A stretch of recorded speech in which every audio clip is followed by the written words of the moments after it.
Thank you for joining us for Sodium, Absence Makes the Heart Grow Stronger, brought to you by the University of Delaware Cooperative Extension. Today, we're going to be talking about sodium and tips to control blood pressure. We use a variety of ways to educate Delawareans. We use direct and indirect education classes, such as the one you're in today, and we're also very active on different social media platforms. Please follow us and like what we're doing. Today, we will cover sources of sodium in the diet, current recommendations of sodium intake for adults, nutrient claims on food packaging and what they mean, blood pressure levels for adults, suggestions to lower sodium during grocery shopping, meal preparation, and dining out. As we get started, I would like you to pause the video, read through these statements, and decide if you think they are true or false. Hold on to your answers, and we will review at the end of the workshop.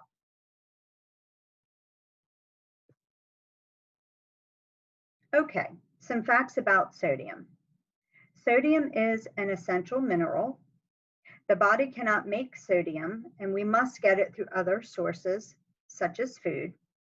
The body only needs sodium in small amounts to help control blood pressure and muscle and nerve function. Sodium maintains fluid balance, controls movement of fluids in and out of the cells. It also helps to transmit nerve impulses and to send messages to the brain and muscles. Some medications also contain high amounts of sodium.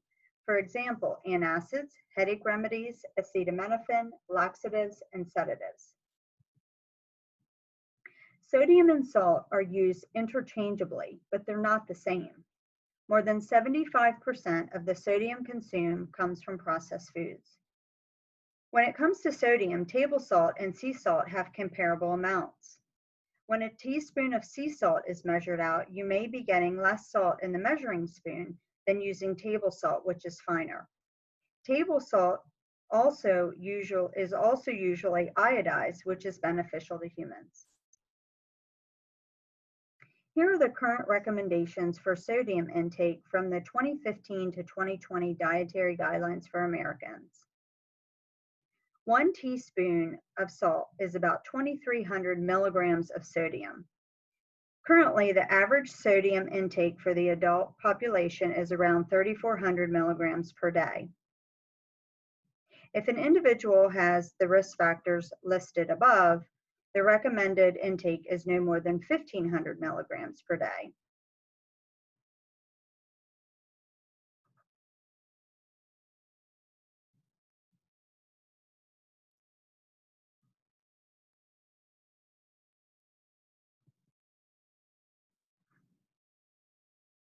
It is important to have your blood pressure checked on a regular basis. Here are the blood pressure ranges for adults. Blood pressure is measured in millimeters of mercury. The equipment used to check blood pressure is a gauge, a stethoscope or electric sensor, and a blood pressure cuff. Systolic pressure is the blood pressure when the heart beats while pumping blood. Diastolic pressure is the blood pressure when the heart is at rest between beats. Blood pressure can be managed by a healthy lifestyle and/or medication. A well-known diet specifically for hypertension is the dietary approach to stop hypertension, or the DASH diet. DASH emphasizes eating lots of fruits and vegetables, low-fat and fat-free milk, whole grains, fish, poultry, beans, and healthy oils.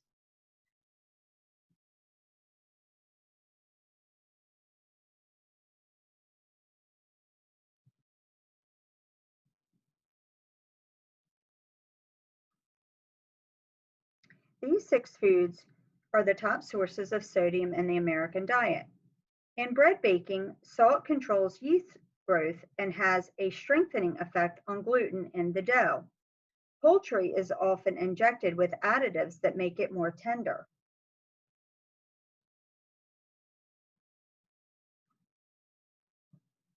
From glancing at these 2 nutrition facts labels, there are a few differences. Let's start by looking at product labeling. These products are both vegetable soup, but one is labeled reduced sodium. We will get further into nutrient claims on food packaging in the next slide. At the top of the nutrition facts label, it's important to look at how many servings are in each container. You can see here that there are 2 servings in this container. Below the servings per container, there is a serving size. For this product, the serving size is 1 cup.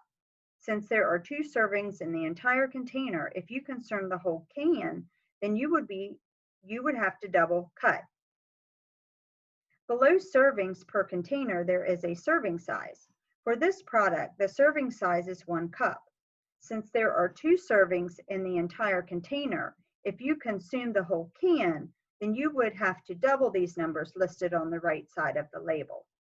For this workshop, our focus is sodium, which is circled in red.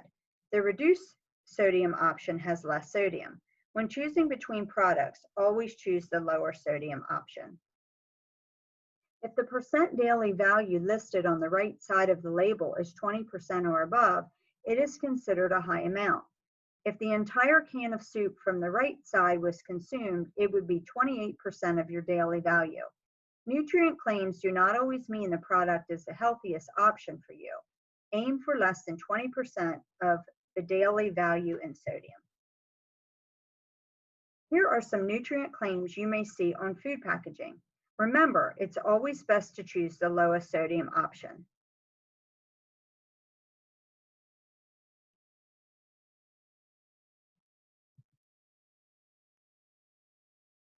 Let's start at ways you can reduce sodium in the foods you consume, starting with shopping at the grocery store. Listed here are tips for grocery shopping. It's always best to choose fresh fruits and vegetables when possible. If you're buying canned or frozen, try to buy no salt added or low sodium. Products with sauces are usually higher in sodium. Limit products like flavored rice and noodles. With canned products, it's recommended to thoroughly rinse them with water. For meats, it's always best to buy fresh rather than processed. Listed here are tips for meal preparation at home.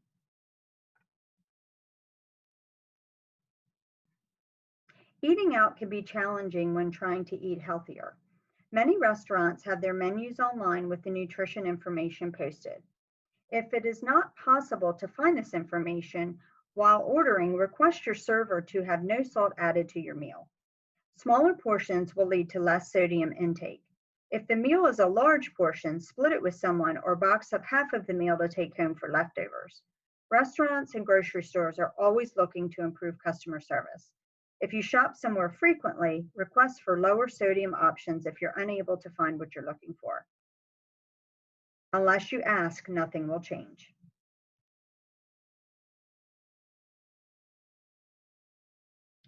Let's review.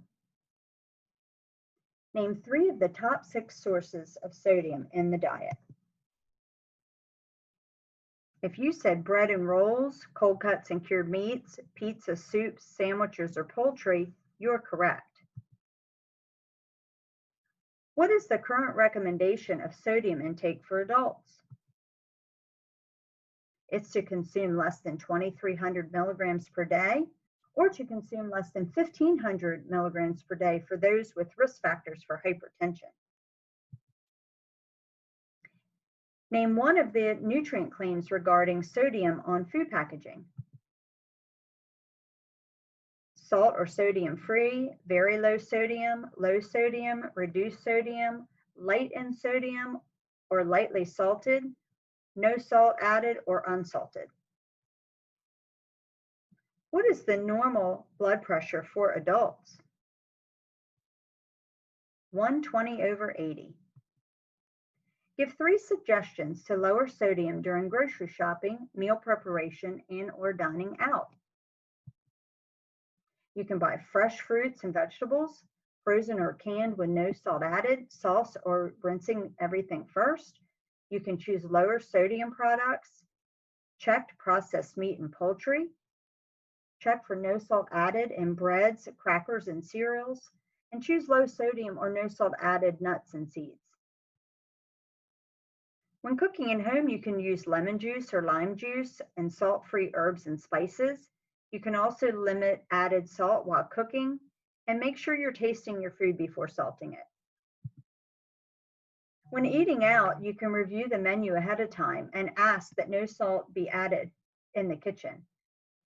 You can also use sauce and condiments in small amount. You can eat smaller portion sizes and either split it with a friend or take some home for leftovers, and request low sodium options. Take out your pre-survey and we will review. Myth or fact, removing sodium altogether for good health. That is false. Sodium and salt are the same thing. Sea salt has less sodium than table salt. That is also false. Sea salt has less sodium than table salt. False. I don't salt my food, so I don't eat too much sodium. False. Sodium is only found in food. False. Lower sodium foods have no flavor. False. I have normal blood pressure, so I don't need to worry about sodium. False. If I don't eat salty foods, I don't have to worry about sodium. False.